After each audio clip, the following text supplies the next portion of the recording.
5, 4, 3, 2, 1, top!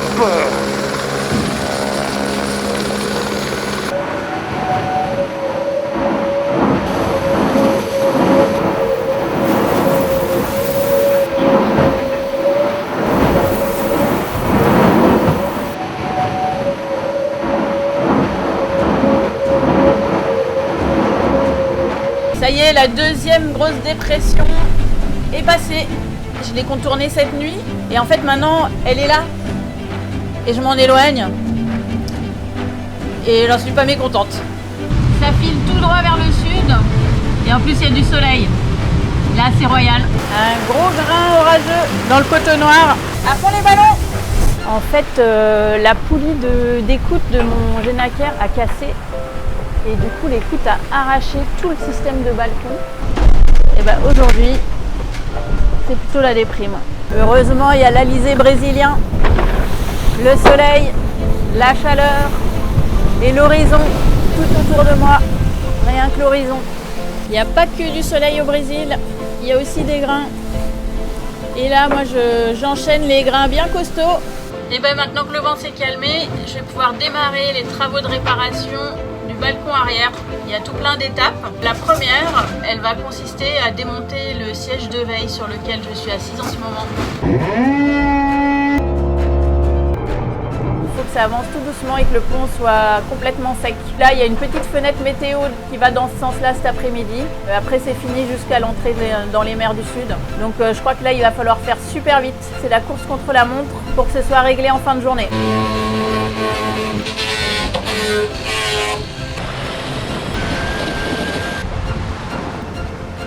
Ça y est, j'ai de nouveau un balcon qui est solidement attaché à mon bateau. J'ai à peine mangé. Bon bah ça y est, le climat a changé et le changement a été radical. Ça s'est fait entre hier et aujourd'hui. J'ai besoin maintenant de dormir avec des couvertures chaudes, de mettre un bonnet. J'ai changé de ciré, j'ai changé tout mon équipement. Je suis dans les 40e. MACSF vient de passer le cap de Bonne-Espérance et sous le soleil.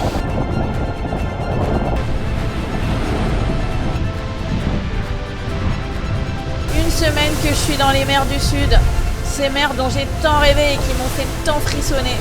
Je suis de nouveau dans le match.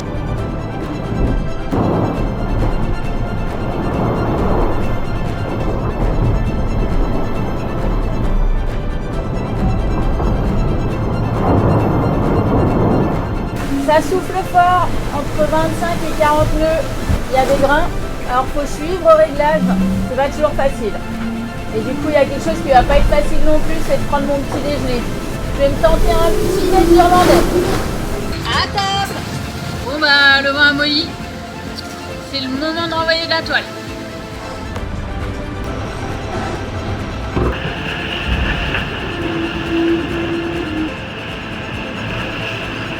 Je vous présente l'océan Pacifique. Ça y est, MACSF s'éloigne de la Nouvelle-Zélande, qui se situe là-bas derrière. Maintenant, il n'y a plus de repli possible jusqu'au Cap Horn et jusqu'à l'océan Atlantique. Joyeux Noël!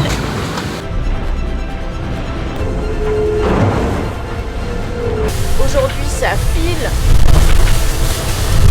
ça glisse. Ça freine, ça tape. C'est reparti avec des embruns. Ici dans le Pacifique Sud, c'est le calme après la tempête. Il y a même un petit rayon de soleil. Alors j'en profite pour souhaiter une très bonne année aux sociétaires et aux collaborateurs de la MACSF. Merci infiniment pour tous vos messages d'encouragement, pour votre soutien et à bientôt pour le passage du Cap Horn. J'ai accumulé les mauvaises surprises là depuis 3 jours et j'ai le vérin de quille qui s'est cassé tout à l'heure, ce qui veut dire que je vais devoir continuer la course avec la quille bloquée dans l'axe. Grosse perte de vitesse sur le bateau Et puis la quille, c'est la stabilité, c'est aussi un outil de sécurité.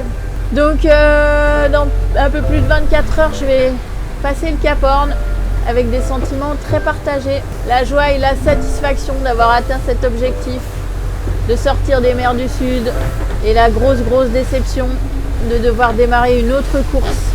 Mais je continuerai de donner le meilleur de moi. Il y a une ambiance de fin du monde ici. Il fait tout gris. Il y a de la mer, elle commence à être de plus en plus formée. Du vent fort. 7, 8, 9. Et qui va faire que forcir dans la nuit. Ça va être ça le passage du Cap Horn. Hier, le système de blocage de ma quille s'est cassé. Et depuis, ma quille pendule sous le vent. Donc il faut que je navigue le plus à plat possible. Et actuellement, c'est pas ce qu'il y a de plus facile. Parce que je navigue dans des conditions assez grosses, avec une mer forte. J'ai passé la nuit à étanchéifier le bateau parce qu'il y a une voie d'eau. J'ai écopé, j'ai pompé. Et là, j'ai réussi à limiter l'entrée d'eau.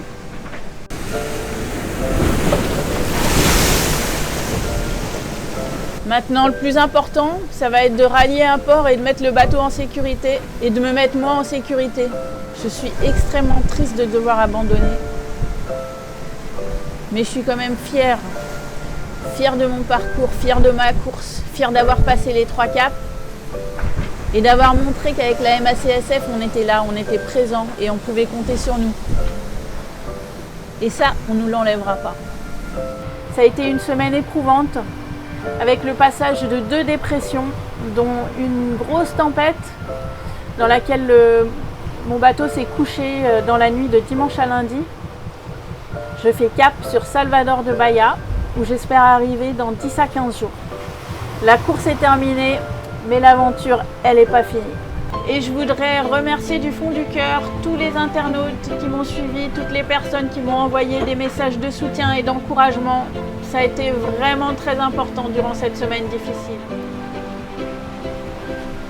À bientôt! Voilà, je viens de quitter Salvador de Bahia après 12 jours d'escale. Très contente d'être de nouveau en mer. Et ma CSF est de nouveau dans l'hémisphère nord. C'est la pétole en plein milieu de l'Atlantique. Dans 48 heures, je vais arriver au Sable d'Olonne. Et en attendant, il y a du vent. Il y a du très gros temps à arriver cette nuit. Pour l'arrivée de la MACSF à 11h, dans le cap de